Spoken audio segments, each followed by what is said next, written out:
Is the president of Coca Cola Europe. What good does Coca Cola do you physically?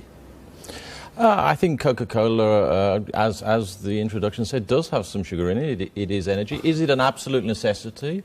No, it's not. Millions of people enjoy it as part of their diet across the UK. Does have some sugar in it, you say? It does. Why don't you say specifically how much sugar there is in this can, for example? I think if you turn...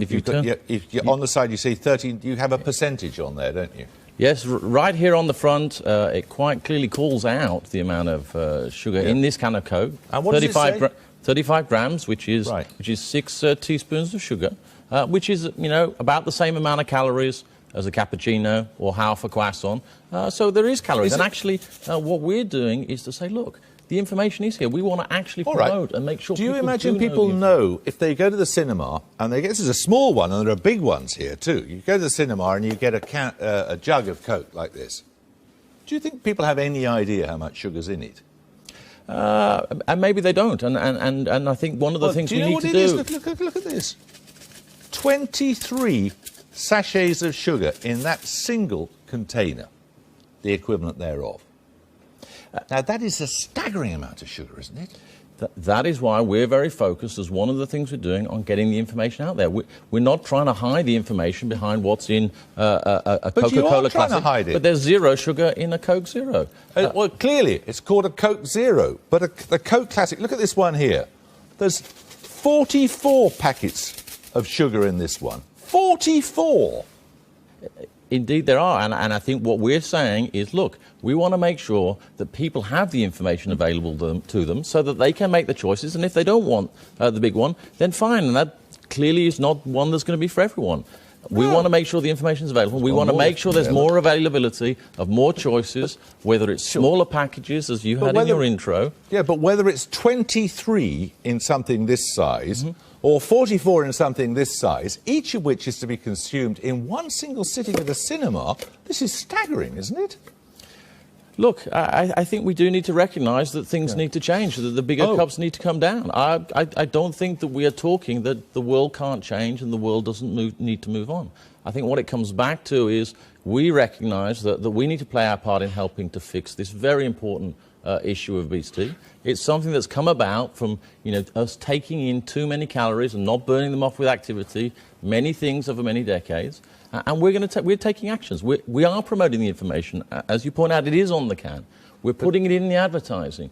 We're increasing choices of the small cans, helping people manage their calories, promoting the zero-calorie options if people are having trouble. So you accept your role in the obesity epidemic, do you? I think as a contributor of calories into the British diet, of course we must. I mean, soft drinks, all soft drinks together contribute 2% of the calories. It's a part of it, and therefore we need to accept our role, and we do. And that's why we want to focus on actions that we believe will help bring this crisis under control. Isn't what you're doing very similar to what the tobacco companies did when, after the link with cancer had been established, started then trying to get us all to smoke light cigarettes, as opposed to saying, don't have any of them?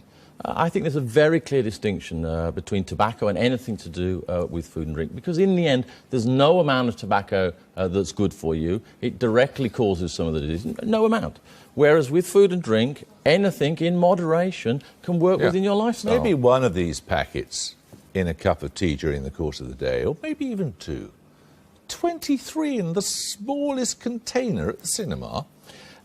The reality, people aren't drinking those. And I think what we need to focus on is, if we're trying to solve obesity, it's about information. And if you have the information and you decide, or whoever decides not to have it, absolutely fine. What we're here to do is to get the information into people's hands, help them make the choices that fit their lifestyle, their choices during a week, and also get out there and try and promote activity with some NGO partners to try and help the other side of the equation and burn off some of those calories. Because when you actually look out there and say, has anyone actually solved the crisis? Because sometimes we look at things and say, well, what will work? But what's important is to look at some of those examples where things have actually happened. There's an approach called EPOD out there, started in France, moved across Europe, is now spreading across the world, where they brought down childhood obesity by 20%.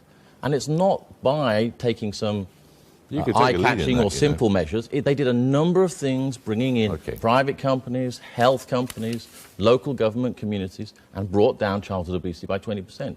Thank you very much. You're welcome.